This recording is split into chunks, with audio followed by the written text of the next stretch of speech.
Hi there, it's Tammy here. And in this short video, I'm going to talk about a piece of advice that I've given many times over the years when it comes to exercise during pregnancy. And that's potential cost versus benefit, or the potential long-term cost of your exercise selection during pregnancy versus the short-term benefit of doing that specific exercise during pregnancy. And this is especially important for women who already have some type of training routine or training program before they fall pregnant and wish to keep training throughout their pregnancy. So if this is you, then this video is absolutely for you, but it's also for anyone who wishes to continue training during their pregnancy or start. And let me be clear here, I absolutely hands down advocate for pregnant women to exercise throughout their pregnancy. However, I believe that it does need to be approached with care and consideration. And funnily enough, I'm actually meaning more for your own bodies than for the baby. And you're probably not going to like this description, but I've kind of likened babies a little bit to parasites, just in the sense that they're going to take whatever they need from your bodies, right? And what you're going to get is the leftovers. See, I told you you're probably not going to like that description, but it's a pretty good way to describe just how resilient your baby can really be. Now, in no way am I saying that you don't need to consider your baby's needs when training during pregnancy, but the general do's and don'ts of training throughout your pregnancy typically take care of this.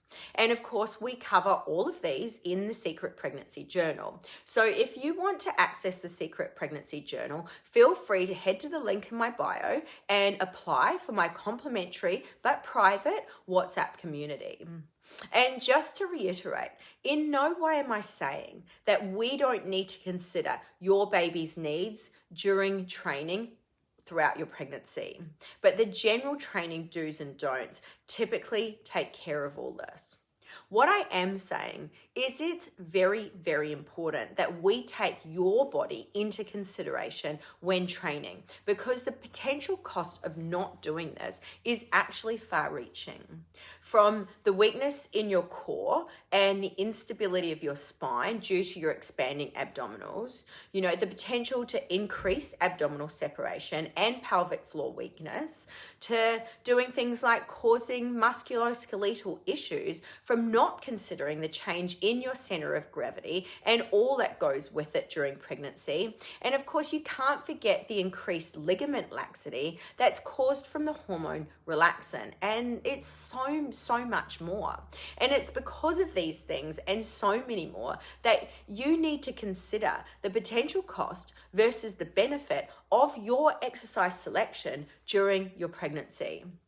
And I believe potential cost versus benefit and the risks that people take during pregnancy with their exercise is actually a multi-modular problem. And part of it revolves around the attachment that some people have to their training methodologies. Part of it comes from lack of education or information. They just don't know what's safe. And I'm sorry to say it, but part of it also comes from ego. And then part of it does have to do with some concerning advice that women with uncomplicated pregnancies are receiving to just continue their current training routines, right? And we know that being told to continue your current training routine is especially concerning advice for those who are sedentary and don't actually have an exercise routine to begin with, right? And we also know that there are increased risks associated with a sedentary lifestyle during pregnancy. So giving the green light to someone to just continue doing nothing is not great. But what about on the flip side of this? What about for women who are active, who are participating in sports, in strength training, in high intensity styles of training, right? Because the thing is that the way that women train or exercise has changed. And this advice to continue your current routine could now mean anything from continuing to powerlift, Olympic lift, sprint train, play contact sports, bodybuild or CrossFit, or keep up your high intensity style workouts. And looking at that list, the biggest consideration that I believe that needs to be made in this regard is cost or potential cost versus the benefit. What is the potential cost of continuing to exercise exactly as you were pre-pregnancy? And can you even realistically continue to do this? And we've all seen videos of pregnant women performing Olympic lifts. Personally, in my head, I just ask myself why. Unless, of course, you're a professional athlete, right, that needs to continue training as closely as you were pre-pregnancy. From my perspective, general population actually do need to adjust their training with the mindset of potential cost versus the benefit. And let's just take the Olympic lifting example, right? As a coach who Olympic lifts myself, I'm qualified to coach Olympic lifting, and I've coached people how to Olympic lift.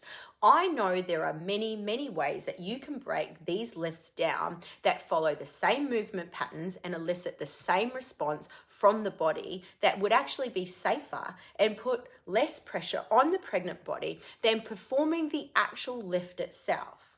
So unless, of course, you're an elite athlete, my thought process is always going to be potential cost versus the short-term benefit.